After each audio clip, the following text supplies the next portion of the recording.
I'm going to introduce our very, very special guest now. And oh, he's so cute. He looked at me. Anyway, I'm going to introduce him, and he's going to introduce this session. So really look forward to hearing what you all have to say. Thanks. Hey, I realize it's time for me to say something.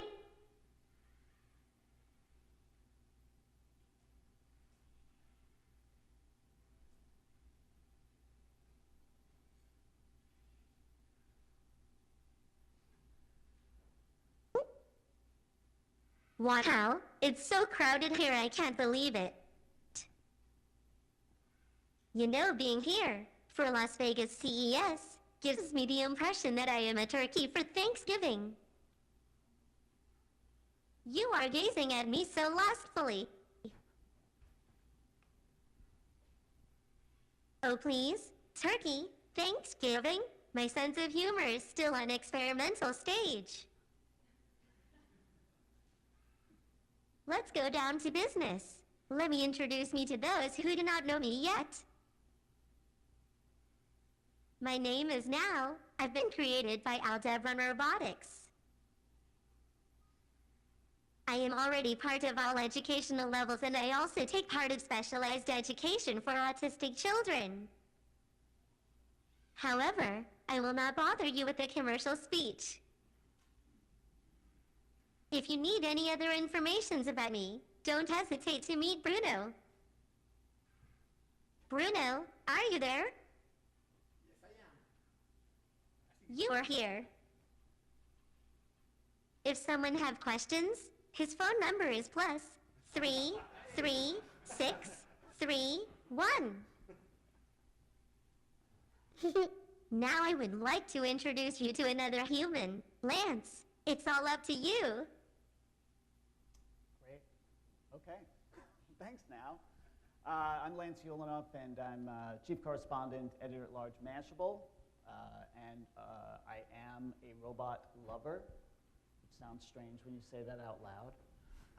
But I've been covering robots for probably 14 years and fascinated by them since I was a small child. So really relish this opportunity to speak with folks who are creating the robots and the robots themselves that are surrounding us. And as you know now, so this is Bruno. Bruno, you say your last name, Messonnier? Maisonnier. Maisonnier, yeah, he's got a French accent. It's easy French. for him. He's the founder and CEO of Aldebaran. And Adrian, your last name is? Canoso. Canoso, and you brought with you Savioke.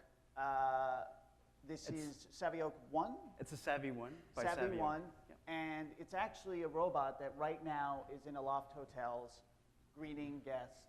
I think it'll accept tips when it arrives at your door and brings whatever, or brings you your messages.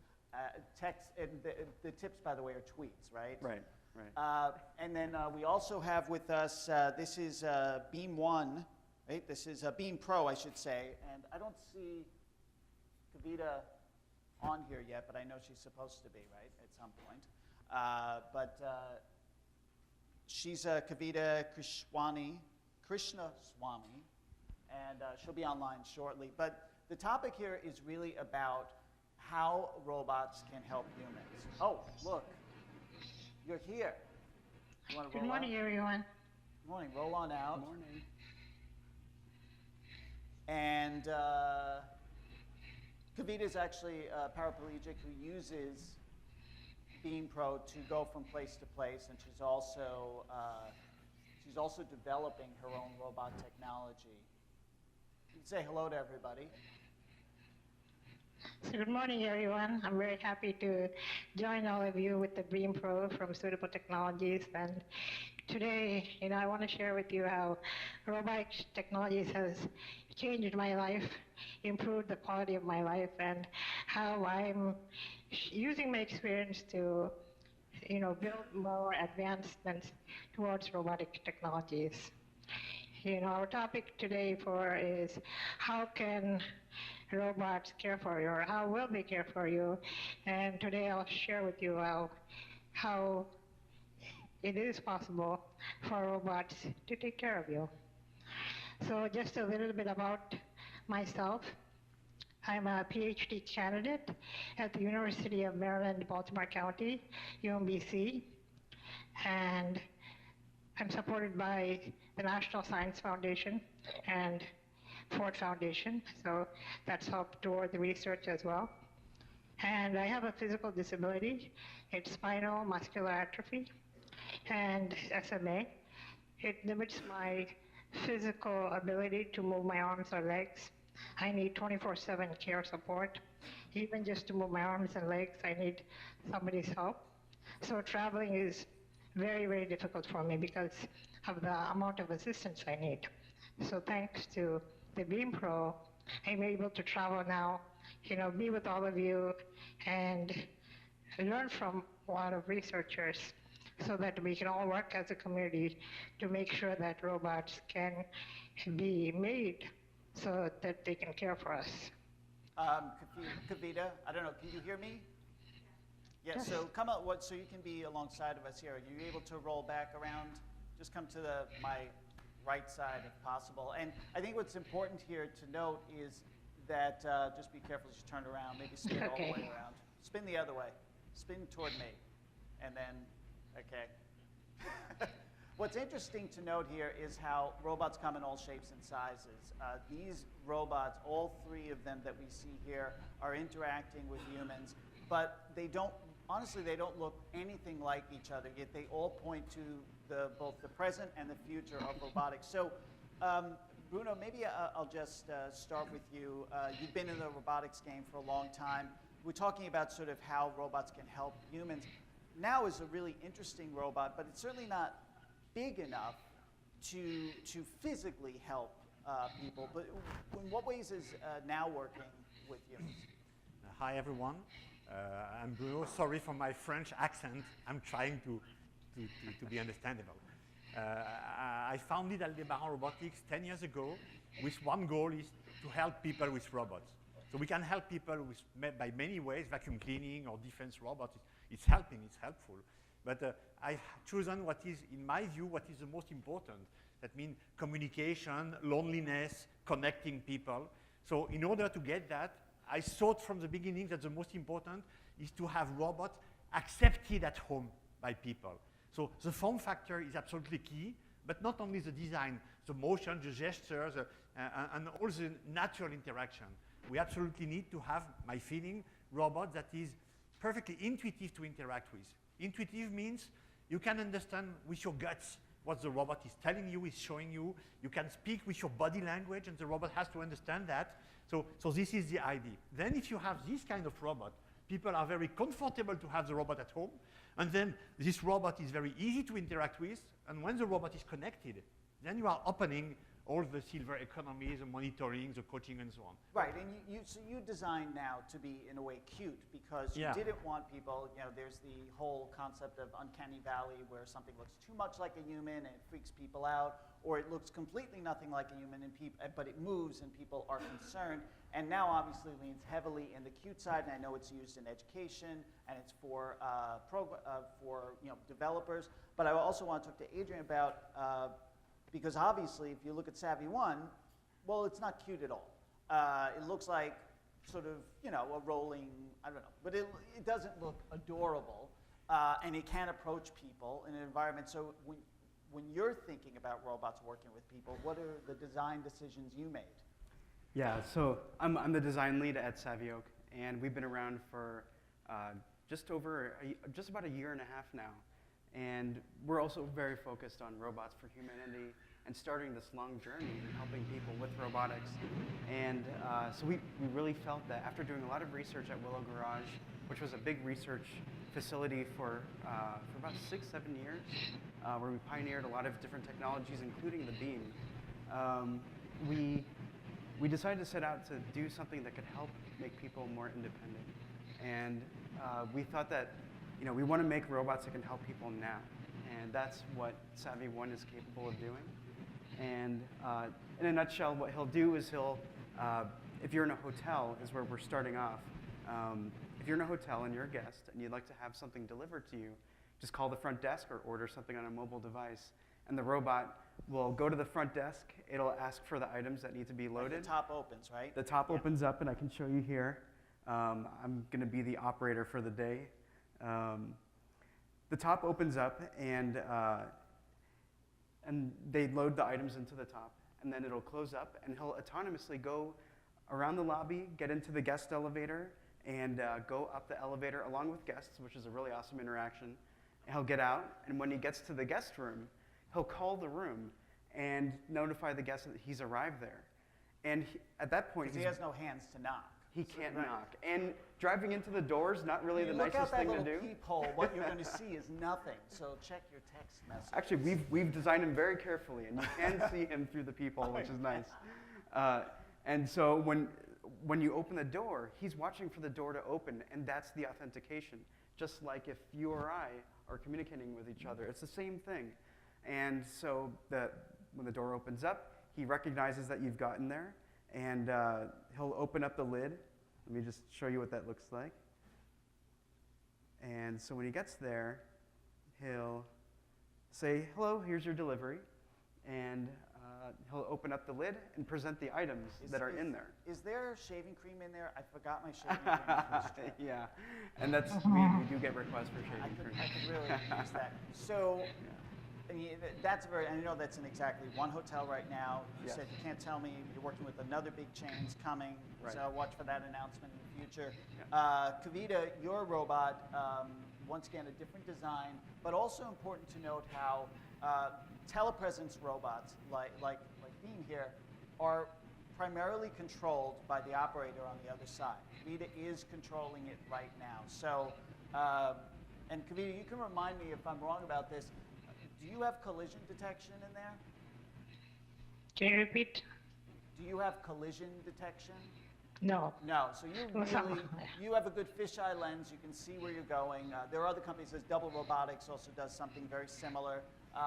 But again, the reason these are so important, as Kavita mentioned, is that when people can't be someplace else, sometimes it's simply because it's too far away, and we have multinational companies now with disparate offices all over the world, and you want to be in a meeting. But also, it's because sometimes people physically, like Kavita, cannot be anyplace else. But this, Kavita, this really allows you to travel the world wherever there's a Beam robot, correct? Right, it's wonderful because I can interact at a person's eye level, so it's really like as if I were being able to stand and talk at eye level. So that gives me a new perspective that I've never experienced having a physical disability. So that's been a great phenomenal difference for me. And I can meet a lot of researchers again to talk, collaborate, and provide more ideas. So it's really changed my life.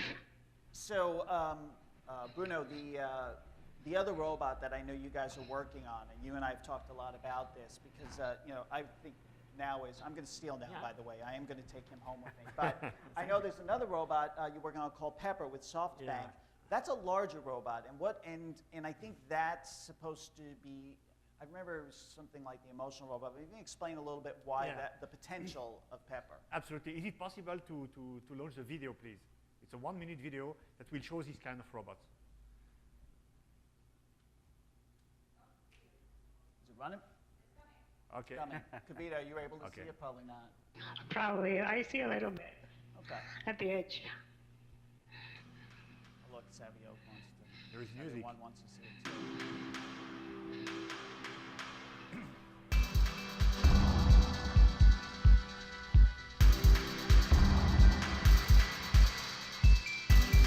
So they are already existing, these robots. It's for real.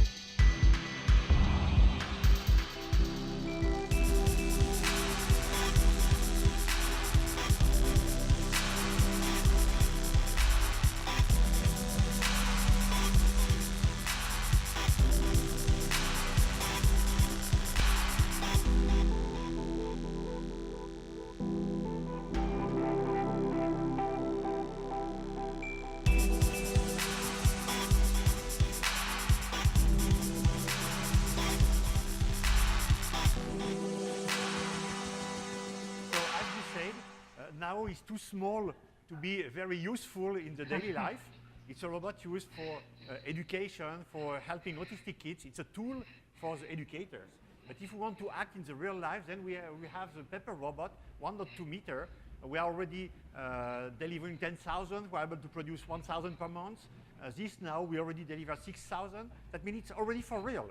Robots are here, and this robot can interact with people. It's just now a question of writing application. So we have an app store, and we can write application to improve and to help people for education, coaching, monitoring, entertainment, all these different questions. So, one of the things it's really important to keep in mind when you're talking about robotics is, you see something like now, you see something like Pepper, you get very excited, and you imagine you're going to have them in your home. But Bruno kind of points to some of the limitations too, the programming, the need to make them. I mean, you're making thousands, but there are, for example, Apple makes millions of iPhones and ships them out, and people buy them like that. They're $200. These robots will cost thousands of dollars. And one of the things that I've always talked to roboticists about is, when am I going to see my C-3PO, right? When am I going to see my Star Wars robot that is a true companion and does everything? And that is, quite honestly, still decades away. But the reality is we have a tremendous need right now. So I just have a quick question for the audience. Those among you who have elderly parents living at home or living someplace that you often think about, can you raise your hand? Yeah, a lot of you. And one of the driving forces behind robotic innovation is the aging population. Where that has happened the most is in Japan. Japan's population, for many number of reasons, is aging faster than ours. So you'll see products like Honda Asimo, and they have other home helper care robots that they're trying to develop. That one, I know, that can actually lift a person up, a small person up, and help them. So for you, just the time, because Pepper is the larger robot, but it's not something that can lift people, right? No, Romeo can. Romeo can, Yeah. and that's something, and that, do you know like how much that would cost dollar-wise? Romeo, as for now, is just a prototype research. Because it's very strong in order to be able to raise people, to help people. Right. But then it's, we have question of safety. So as of today, we are working with research labs on safety question. But the other robots are ready to help people. So Adrian, with something like Savvy One, you don't have those issues, or maybe you do. I mean, again, what kind of thought process do you have to put into making sure that this robot was safe to work with people, around people, on a daily basis? That is a huge issue, and that's something that I think we're all faced with, and it's a tremendous obstacle to get over. And so we've worked really hard at doing really deep failure analysis, and even similar to like car crash testing, we've done deep research in just seeing how the robot behaves in really complex environments. So he's designed to navigate in very densely populated areas, like a hotel lobby and a hotel elevator, where there might be people coming in and out with bags and everything. But he also has a number of safety features, an array of sonars along that black slit in the bottom. He has a bumper that's a last case measure, so if he bumps into something, he'll know physically that he's touched something. And also up below the screen, there's a series of 3D depth cameras and another bank of sonars to really make sure that he can see everything very safely and gently glide around people as he's navigating down long hallways. And it's pretty cool to see. It has to map his whole environment. And what does one of the Savvy Ones cost? We're going to be doing a leasing model, but we haven't announced our pricing yet. Okay. But basically you're describing a complex, expensive robot. All of those sensors, which allow it to know and navigate and interact with its environment, are still not that cheap, especially the highly tuned ones. Well, this is why it's such an exciting time right now, because sensor cost is dropping down quite a bit, and it's driven by the mobile explosion that's going on. So to give you a hint, the Pepper robot you've seen, the large size one, we are going to sell it to B2C in Japan next March, in a few weeks, $2,000. Yeah, plus registration, subscription for content and so on. I am very excited about this, but I will believe it when I see it. I still wait. When that comes to the U.S. and sells for under $2,000, I will honestly start dancing a little jig, because that's a very exciting robot for that price. I hope that's true. So I want to, Kavita, I want to ask you a question. You use this robot to go about places. do you have any robotic technology at home aside from Beam? No, I don't. And one of it is because of the affordability. It has to be affordable for the consumer. And besides that, I still rely significantly on caregivers. And my mom is also a senior. So as she's getting older, she will not only need to take care of herself, but she would still need to take care of me. So we have a situation where, we have a senior that's the primary caregiver, and there's a person with a disability, me. So different family structures also influence the technologies that we need. So again, some of the things that were mentioned was safety concerns, finding a way to program every situation is very difficult. So the best way to be to do that, to have it supervised control. Maybe it should be semi-autonomous. That could help with some things. And of course, telepresence, because right now I'm directly controlling each and every movement of this Beam Pro. So telepresence is a big advantage to having more control over the system. So I think that is something that we should look forward to more and more in the future that will help a lot of people. Kavita, you would accept and you would want a robot in the home helping you, if possible, if it were affordable. Yes, if possible, I would accept a robotic system to help me with my caregiving services. And not only to help myself, I want to be able to help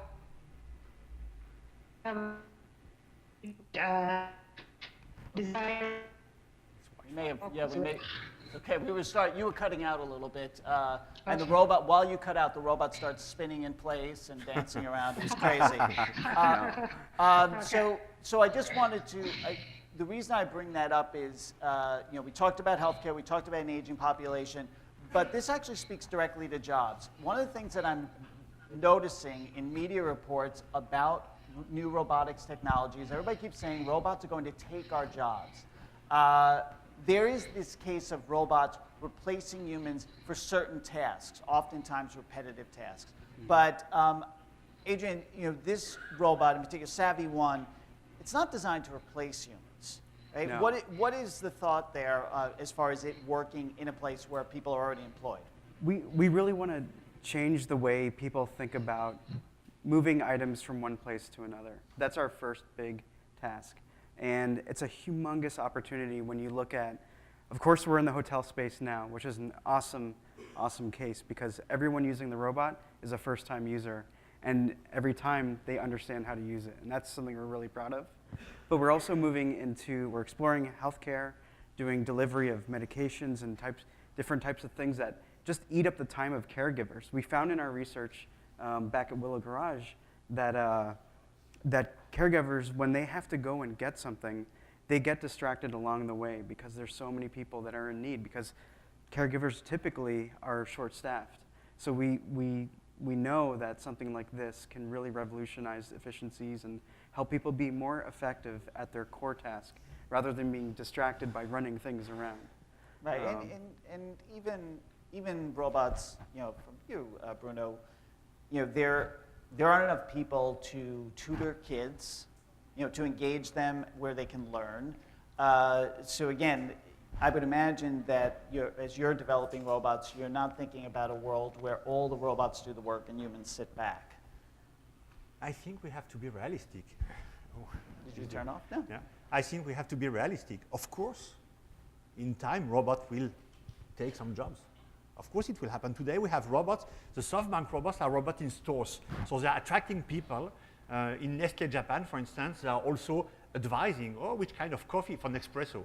Which kind of coffee are you drinking? How often are you drinking? Are you drinking alone or with your family? And then the robot is able to advise which coffee maker is the best fitting for you. So it's beginning to help people in sales. So, sorry, of course, it will have an impact. The question is not to hide ourselves.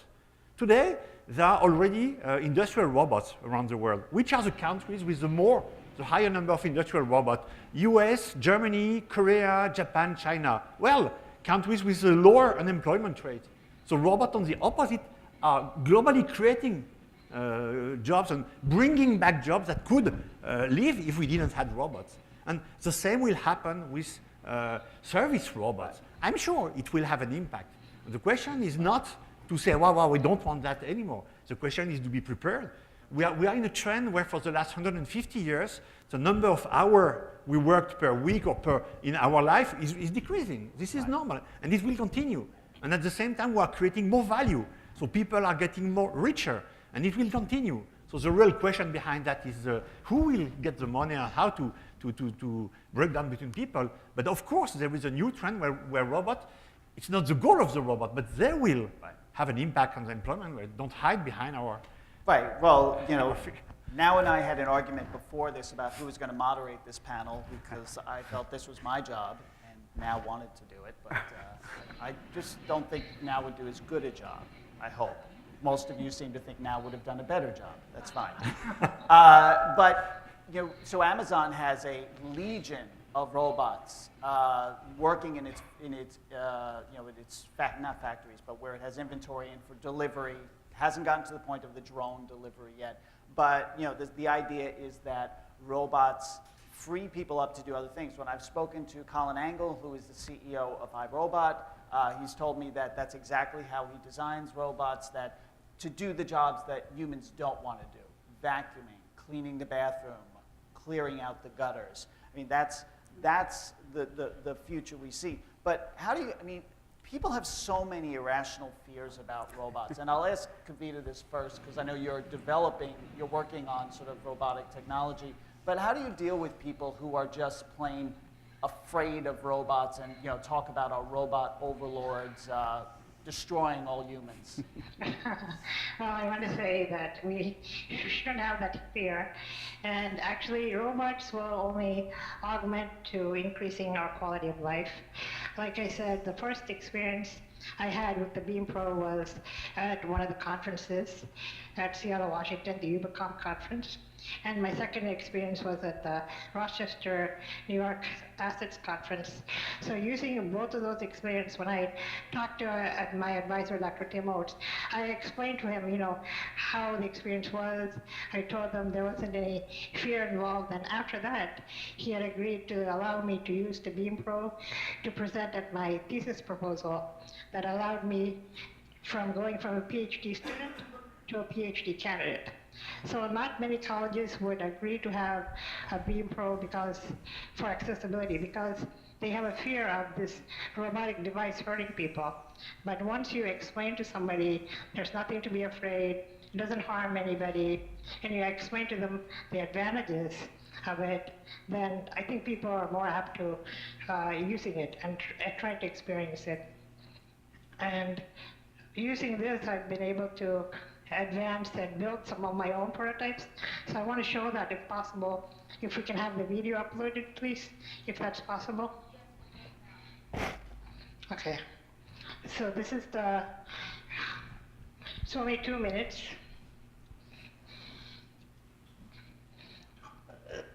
So that's one. I think that's the last one. But that's a robotic toothbrush. It has 3 arm grippers. One for spitting the cup, one for rinsing the mouth, and one for head support.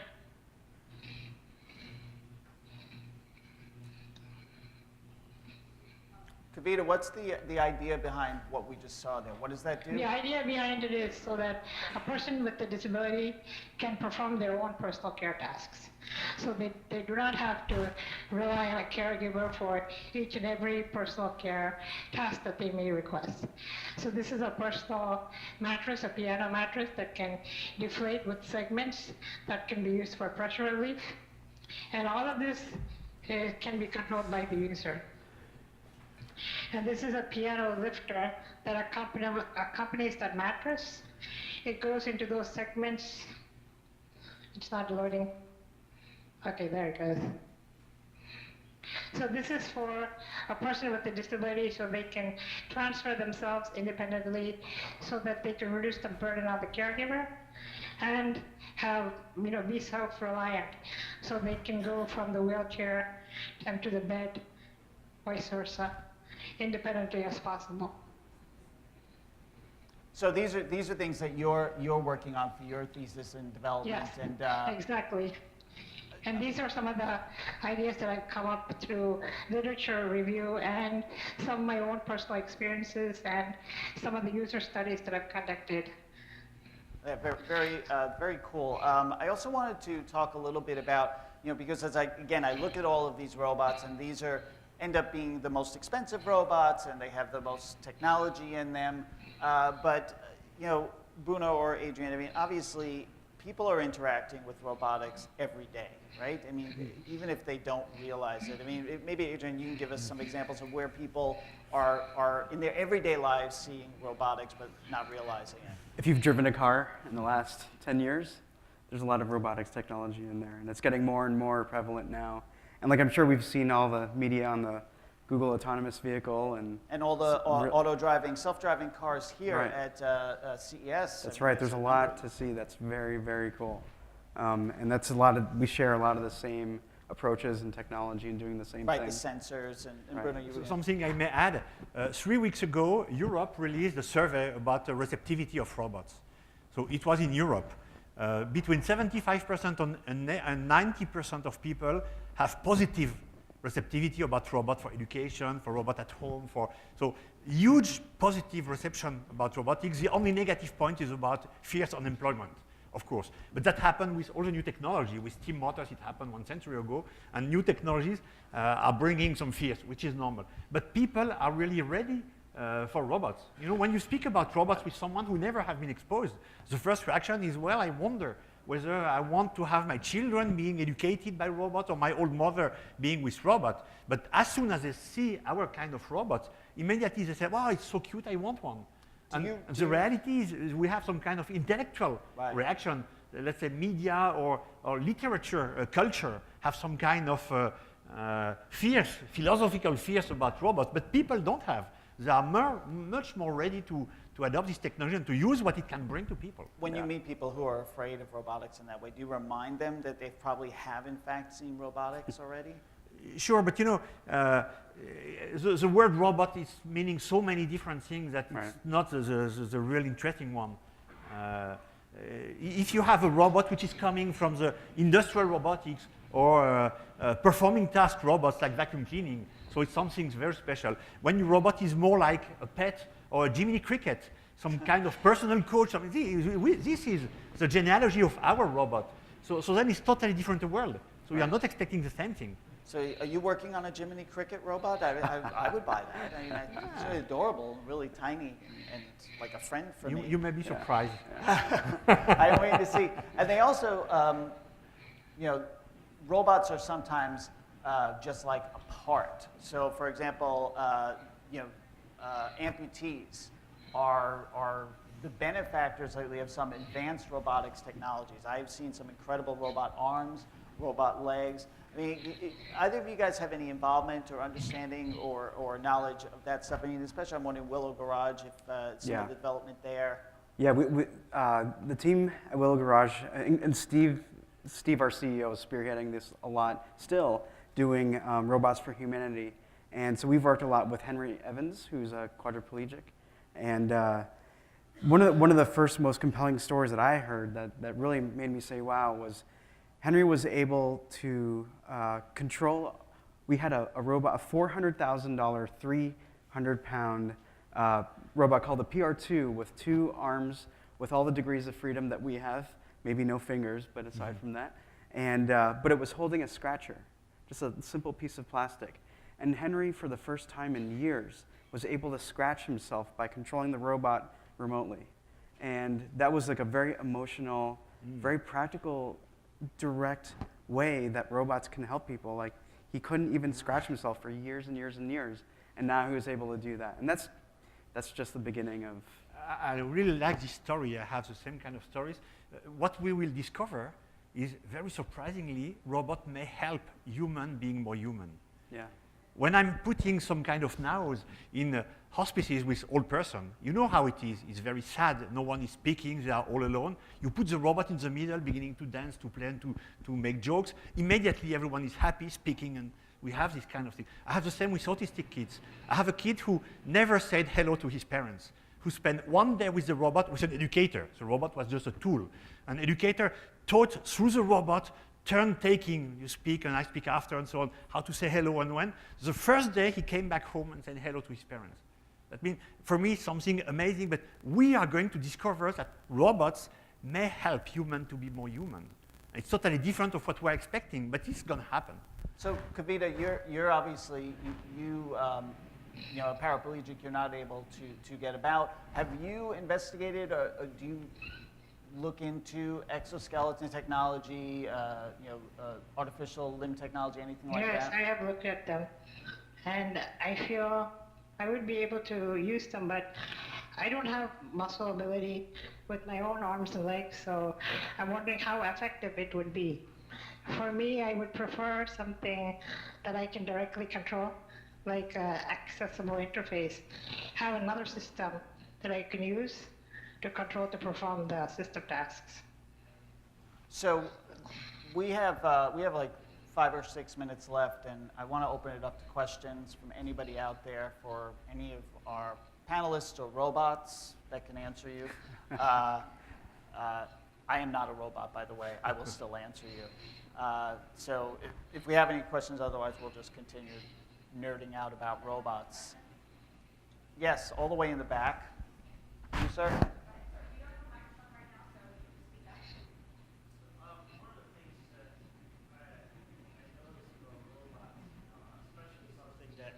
That's going to be in your house, you know, how do you, especially if it's connected, anything that's connected to the internet or whatever, anything that has connectivity is subject to vulnerabilities.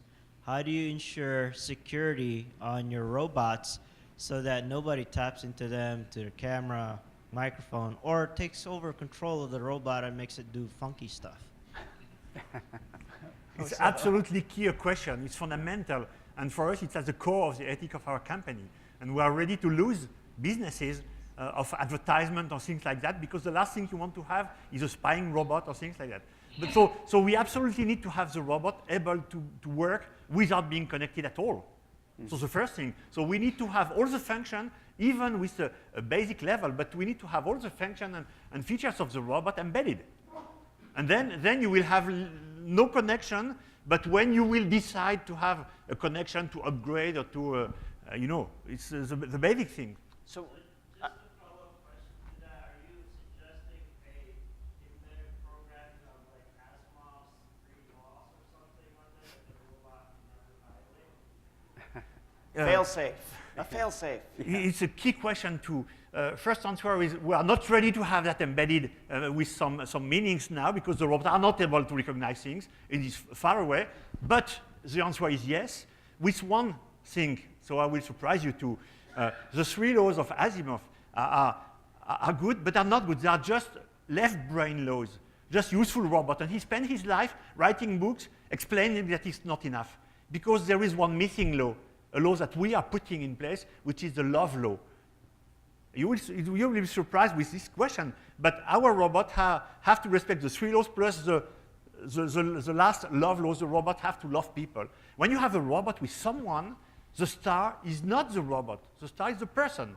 And the robot is here to help the person growing, to help the person feeling less lonely, more fun, more, you know, all these questions. And then it's changing totally. If you have the 4 laws, well, we have to be able to have these laws embedded and meaning something. So it's a way in front of us, but it's where we are going at Aldebaran. So your robot is a people person, which I No, figured as no. much. So just to follow up on that with Savvy One, do guests at hotels have concerns about privacy when a robot shows up? They imagine it has a camera or something. Like, what do they? No, completely comfortable with it. It just sees in 3D. It doesn't really do much else. Okay. And it's fairly autonomous on its own, so it's just doing its own thing and not really disclosing what it's up to. It's just running deliveries to guests and just trying to make them delighted when it gets to the door.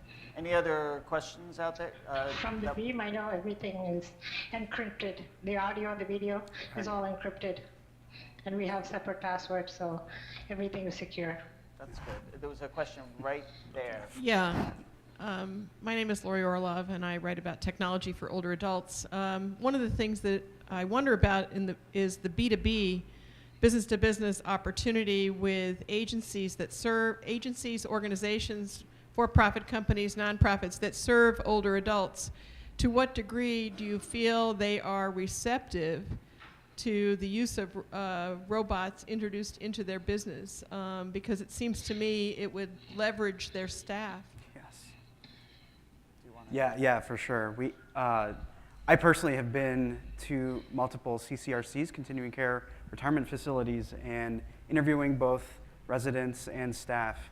And there's full support for getting help because residents want to improve their quality of life and maintain independence, and staff want to be able to spend more time with residents, giving them the type of meaningful care that they're experts at, not doing the mundane stuff that our robots can take care of. Is there a concern about training that, if you want to bring a robot like yours or yours into an environment, that the people who maybe have specialized skills, like they're teachers or they're healthcare givers, but they're not technologists, they're not roboticists, like how do you deal with that? Yeah, we've spent a lot of time doing user studies and user testing and working on design sprints to really optimize the interactions with the robots. So you really understand what's going on. And again, like we're in the hotel industry where every guest that opens that door, they have to know what to do within seconds and how to use the robot.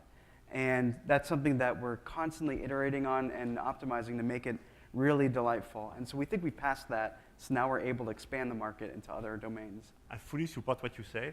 Just want to add something.